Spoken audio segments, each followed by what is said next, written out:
Hello everybody, my name is Smarty, short for Smarty Reads, and welcome back. Today I'm going to read Chapter 6 of Campfire Mallory. It's called Letters.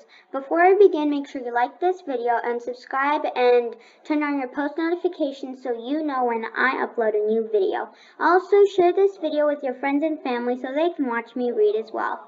And if you would like to email me or talk to me virtually, you can check the description box for my email. Other than that, let's begin. Letters. Last one to the mail shack is a rotten egg, Joey says as we leave the lodge.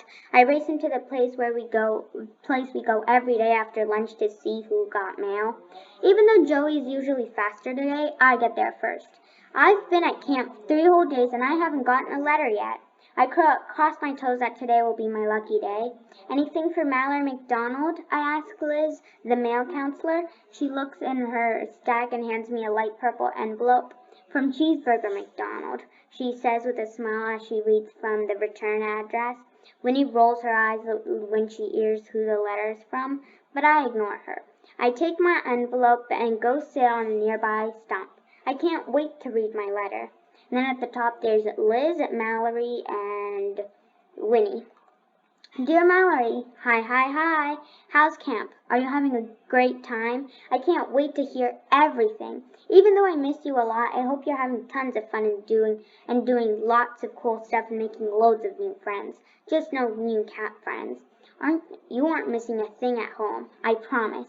Everything is exactly the same as when you left. Actually, one thing is different. I learned how to write. Mom taught me, so I can write a letter to you. When you have a chance, write back and tell me how you're doing and what you're doing. I want to hear everything.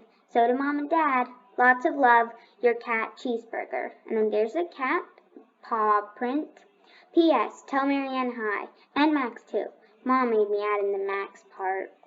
When I finish reading, I refold my letter and stick it back into the envelope.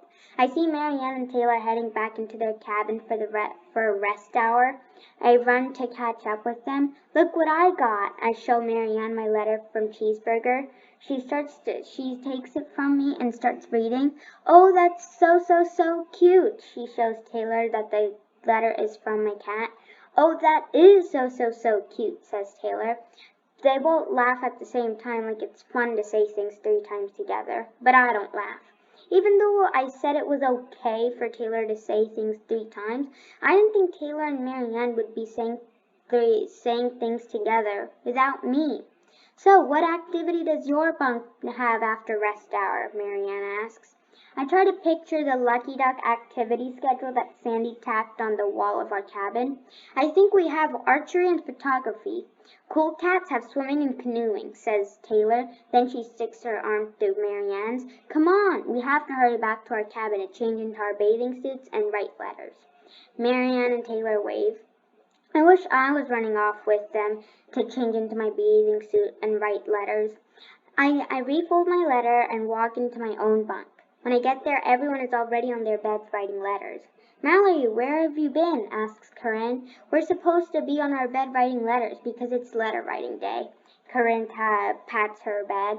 You can sit on my bed with me and write letters if you want to. Thanks, but I'll sit on my own bed, I tell Corinne. I take my clipboard from my shelves. I really didn't want to write my letter on Corinne's bed. Even though it's nice of her to offer, there are things I want to write in my letter that I don't want Corinne to see. I climb up on my bed and take a sheet of purple paper out of my clipboard. Then I take a deep breath. Mallory, is everything okay? Asks Sandy. And then at the bottom there's Mallory writing her letter to her mom and dad and Cheeseburger. I nod like everything is okay, but I know if I try to explain to Sandy that a lot of things Corinne does are really starting to bug me, she would say something like giving people a chance. I take my purple gel pen out of my clipboard and start writing to someone I know will understand. Day 3, Camp Blue Lake. Dear Cheeseburger, I am so proud of you for being able to write. I don't know if Mom has taught you to read, but if not, get her to read this letter to you. And tell her it's VIL. That's short for very important letter. Do you know the expression for so far so good? Well, I'm changing it to so far not so good because I got to camp 3 days ago, and even though some good things have happened to me since I got here, like getting donuts for breakfast and the fastest paddler award in canoeing, a lot of not so good things have happened to me too. The first not so good thing is that Marianne and I are in different bunks. Marianne is a cool cat and I'm a lucky duck. Here's what's not lucky about that. I have a VAB, that's short for very annoying bunkmate, named Corinne. If you're wondering what makes Corinne annoying, I'll tell you. She brought way too much stuff to camp, and it's a big problem. Yesterday, when Nurse Shelby, she's the nurse and cabin inspector, came for cabin checks, our cabin got a stinko, which means our cabin was a big mess. Nurse Shelby said all the other girls' bunks got whoopies, which means their bunks were super neat. And the reason our bunk got a stinko was because Corinne's shelf, which happened to be mine too, because we share, were a big mess. She said that Corinne and I had to skip the after-dinner marshmallow roast and sing-along and stay in the cabin to clean up our shelves. You know how much I hate folding as much as I love marshmallows. And guess what? Because of Corinne, roasted marshmallows weren't the only thing I had to miss. I had to miss water skiing too. Here's what happened. Yesterday, when it was time for our bunk to go water skiing, Corinne wouldn't find her flip-flops and sun hat. My counselor made me stay and help her. By the time we found her flip-flops and sun hat, the ski dock, which it's hard to find, see illustration below, it was time for our bunk to go to the arts and crafts, so Corinne and I never got to ski. And then there is Corinne and me, Corinne and Mallory in their cabin, and there's the ski dock. Please tell Mom and Dad that I know they would say to give Corinne a chance, but I don't have time to do that right now because rest hour will be over soon, and my bunk has archery and photography this afternoon. So G2GSBAA, that's short for got to go shoot bows and arrows. Big, huge hugs and kisses, and a few tears at night because I'm sharing a bed with Corinne and not you or Mallory. P.S. When I cried, I had to wipe my nose on my laundry bag, which is hanging off on the side of my bed, because I don't have a tissue.